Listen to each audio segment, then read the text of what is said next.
আসসালামু আলাইকুম। আজ বিকেলবেলা একটা হার্ডওয়্যার দোকানে বসে আমরা কয়েকজন আড্ডা দিচ্ছিলাম। তো ঠিক এমন মুহূর্তে এক ভদ্রলোক একটা হ্যামার বা হাতুড়ি কেনার জন্য ওই দোকানে আসলেন এবং দোকানের সেলসম্যানকে বললেন যে একটা হাতুড়ি দেখাতে। তখন সেলসম্যান তাকে একটা হাতুড়ি দেখালেন এবং ক্রেতা তখন তাকে জিজ্ঞেস করলেন যে এটার দাম কত? তখন সেলসম্যান তাকে বললেন যে এটার দাম ৳২৫০। তারপর ক্রেতা তাকে বললেন যে এটি আসলে কোন দেশি প্রোডাক্ট? তখন সেলসম্যান বললেন যে এটি চাইনিজ প্রোডাক্ট। তো এরপর ক্রেতা তাকে বললেন যে এর চাইতে ভালো মানের কোনো হাতুড় আছে কিনা? তখন সেলসম্যান বললেন যে আছে এবং তারপর তিনি আরেকটি হাতুড় দেখালেন এবং যথারীতি দাম জিজ্ঞেস করতে সেলসম্যান বললেন যে এটার দাম ৳৩২০। তখন ক্রেতা মহোদয় উনি জানতে চাইলেন যে এটি আসলে কোন দেশি প্রোডাক্ট? সেলসম্যান আবারও বললেন যে এটিও চাইনিজ প্রোডাক্ট। এরপর ক্রেতা উনি বললেন যে এর চাইতে বেটার কিছু আছে কিনা? তখন সেলসম্যান বললেন যে হ্যাঁ আছে এবং তারপর তিনি আরেকটি হাতুড় তিনি তাকে দেখালেন এবং আ যথারীতি দাম জিজ্ঞেস করতে সেলসম্যান বললেন যে এটির দাম ৳৪২০। তখন ওই ভদ্রলোক হাতুড়টি উল্টে পাল্টে দেখলেন, ভালোভাবে দেখলেন এবং দেখার পরে আসলে আ কোয়ালিটি সম্পর্কেও জানলেন। জানার পরে জিজ্ঞেস করলেন যে এটির দাম কত?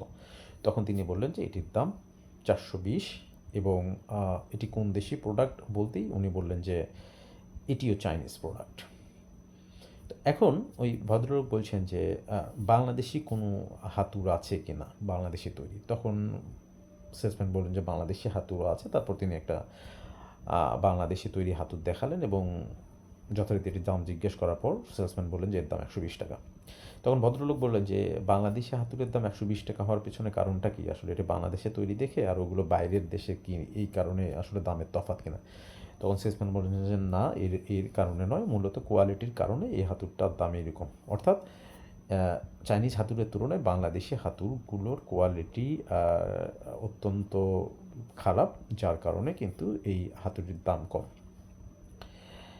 তো ভদ্রলোক বলছেন যে বাংলাদেশ কি একটা হাতুড়ও তৈরি করতে পারে না?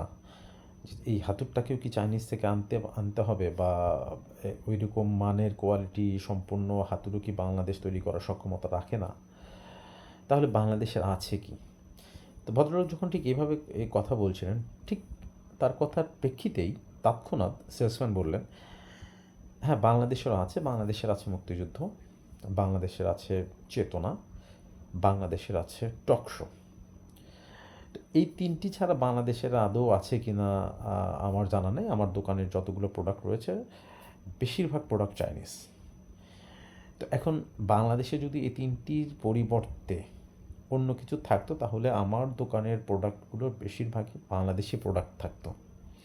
তো যেহেতু এই মুক্তিযুদ্ধের চেতনা, টকশো এইগুলা যদি না থাকতো, তাহলে হয়তো এই দোকানের প্রোডাক্টগুলো বাংলাদেশি হতো।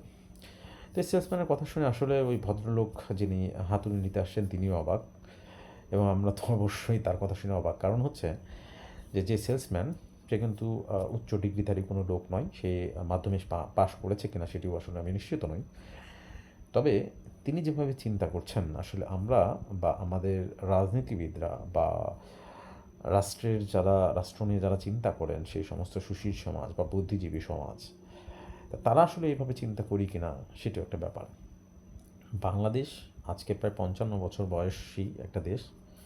এখনও সেই আমরা দিনের পর দিন টিভি খুলি বা আপনার রাজনীতিবিদদের মুখের ভাষা শুনি বা কথা শুনি, বক্তৃতা শুনি, বিবৃতি শুনি। সেখানে কয়েকটা জিনিস আছেই। মুক্তিযুদ্ধ আছে, মুক্তিযুদ্ধের চেতনা আছে।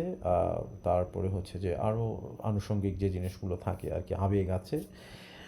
কিন্তু বাংলাদেশে শিল্প উন্নয়ন নাই। বাংলাদেশে প্রোডাক্টিভিটি নাই। বাংলাদেশে আপনার যেই ধরনের ক্যাপাসিটি থাকতে হবে, বিশেষ করে বিভিন্ন ধরনের যে উৎপাদনশীল যেই শিল্প রয়েছে, সেই ক্ষেত্রে কিন্তু কোনো কথা নাই। তো এটাই আমাদের বাংলাদেশ। এখন এই বাংলাদেশ নিয়েই আমাদেরকে চলতে হবে। হয়তোবা আরও কত প্রজন্ম আমরা এই দিনের পর দিন মুক্তিযুদ্ধ, চেতনা, আবেগ এগুলো শুনতে থাকবো আমি জানি না। এখন হয়তো অনেকেই এটা নিয়ে বলতে পারে যে রাজাকার বলতে পারে বা পাকিপন্থী বলতে পারে, অনেক কিছুই বলতে পারে, হোয়াটএভার। এগুলা নিয়ে আসলে আমার মাথা ব্যথা নাই। আহ, এটি আসলেই আমার কাছে খুবই বিরক্তিকর একটা বিষয়। আমরা এই সমস্ত চেতনা, এই সমস্ত আবেগ এগুলোর বশবর্তী না হয়ে আসলে আমাদের মনে হয় এখন শিল্প বিপ্লবের দিকে মুভ করাটাই মনে হয় সবচেয়ে বেশি জরুরি। চেতনা আমাদের আছে, সবার মধ্যেই চেতনা আছে, সবার মধ্যেই মুক্তিযুদ্ধের স্পিরিট আছে। এখানে কেউ রাজাকার নাই। এখন আমরা ওইগুলো বাদ দিয়ে অন্ততপক্ষে না হলেও কিছুটা অন্ততপক্ষে একটু স্টপ রেখে যদি আমরা এখন দেশ গড়ার কাজে মনোনিবেশ করি আমার মনে হয় তাহলে এই দেশের জন্য সেটি মঙ্গলদায়ক হবে। ধন্যবাদ।